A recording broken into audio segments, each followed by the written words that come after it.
안녕하세요. 돈 되는 이야기만 하는 빌사이드입니다. 오늘은 최근 서울시에서 가장 주목받고 있는 두 가지 도시 정비 사업, 모아타운과 신속통합기획 재개발, 일명 신통기획 재개발에 대해 깊이 있게 알아보겠습니다.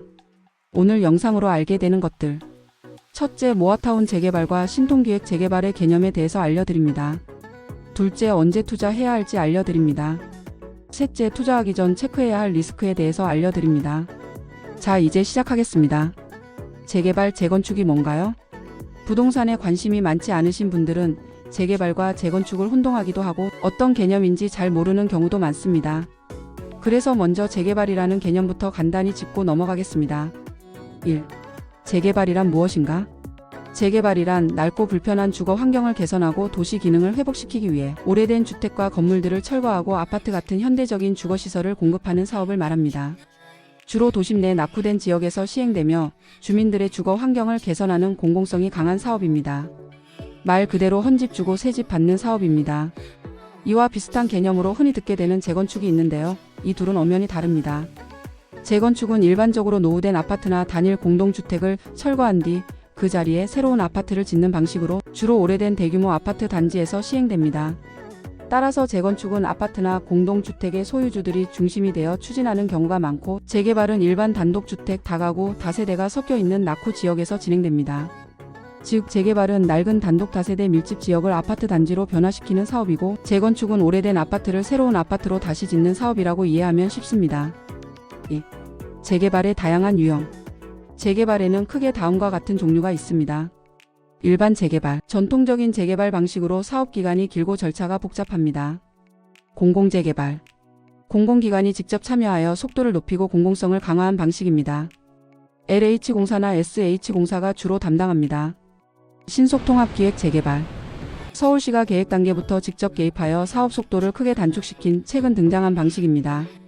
모아타운, 소규모 저층 주거지를 블록 단위로 묶어 빠르고 효율적으로 개선하는 방식입니다. 이 중 오늘 우리가 집중적으로 살펴볼 재개발 방식은 서울에서 가장 큰 관심을 받고 있는 바로 신속통합기획 재개발과 모아타운 재개발입니다. 3. 신속통합기획 재개발, 일명 신통기획이란? 신속통합기획 재개발은 기존 재개발이 지나치게 오래 걸리는 문제를 해결하기 위해 서울시가 계획 단계부터 적극 참여하고 지원하는 방식입니다.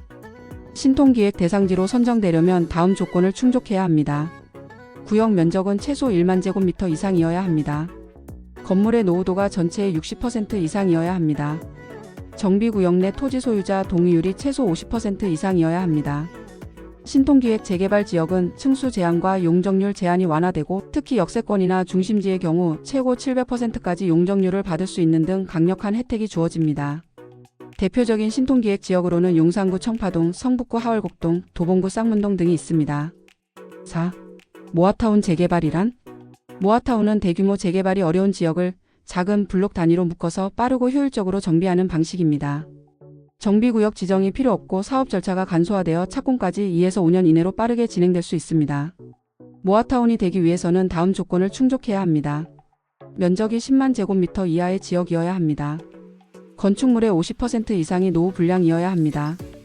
토지 소유자의 60% 이상, 토지 면적 2분의 1 이상의 동의가 필요합니다. 모아타운으로 지정되면 층수 제한 완화 및 공공시설 설치비 지원 등 다양한 혜택을 받을 수 있습니다. 현재 강북구 번동, 중랑구 망우동, 관악구 난곡 등이 모아타운으로 지정된 지역입니다. 모아타운과 신통기획의 차이점은 무엇인가요? 두 사업 모두 재개발이지만 다음과 같은 차이가 있습니다. 모아타운은 소규모 지역을 대상으로 빠르게 진행되는 블록 단위 개발입니다. 반면 신통기획은 서울시가 행정적으로 적극 지원하여 빠르게 진행하는 방식입니다. 모아타운은 작은 규모로 진행되어 속도가 더 빠르고 비용 부담이 적지만, 대규모 신통기획은 투자 금액이 크고 사업성도 높습니다. 신통기획은 일반적인 재개발 사업을 서울시가 직접 지원하며 행정 절차를 간소화하는 방식으로 중심지나 역세권의 입지 좋은 지역에서 이루어집니다. 따라서 면적이 작아도 용적률을 높게 허용하여 고밀도 개발을 추진합니다. 모아타운은 대규모 재개발이 어렵고 개발 여건이 좋지 않은 낙후된 주거지를 여러 개의 필지로 나눠 개발합니다. 즉, 대규모 단일 개발이 아닌 여러 개의 작은 구역을 블록 단위로 묶어서 동시다발적으로 추진합니다. 모아타운은 하나의 거대한 아파트 단지가 아니라 작은 단위로 여러 구역을 동시에 정비하는 방식입니다. 따라서 전체 면적은 클 수 있지만 개별 블록 단위는 작고 중저층 아파트가 중심이 됩니다. 6. 어떻게 투자하는 것인가요? 재개발 투자의 경우 정비구역이 지정된 곳에 노후 빌라, 즉 다세대 주택을 공략하는 것이 효율적입니다. 빌라가 좋은 이유는 재개발의 경우에는 빌라 같은 다세대 주택에도 조합원 입주권이 나오기 때문입니다. 비교적 투자 금액이 적어서 효율적인 투자가 가능합니다. 꼭 확인해야 할 것은 대지 지분입니다. 다세대 주택의 경우 전용 평수보다는 대지 지분이 중요합니다. 재개발은 다 허물고 다시 짓는 개념이라 주택 평수보다는 주택에 포함된 대지 지분이 넓을수록 좋습니다. 예를 들어 A빌라가 전용 25평의 대지 지분이 12평이고 B빌라가 전용 18평의 대지 지분이 15평이라면 거주하기엔 당연히 A빌라가 넓어서 좋겠지만 재개발에서는 전용 평수에 관계없이 대지 지분이 넓은 쪽이 유리합니다. 효율적인 투자를 위해서 투자자들은 오히려 노후된 반지하 빌라 중 대지 지분이 넓은 곳을 선호하기도 합니다. 그리고 투자하기 전 반드시 조합 사무실에 문의하여 정비구역 내 토지나 주택 매입 시 조합원 가입이 가능한지 반드시 확인하셔야 합니다.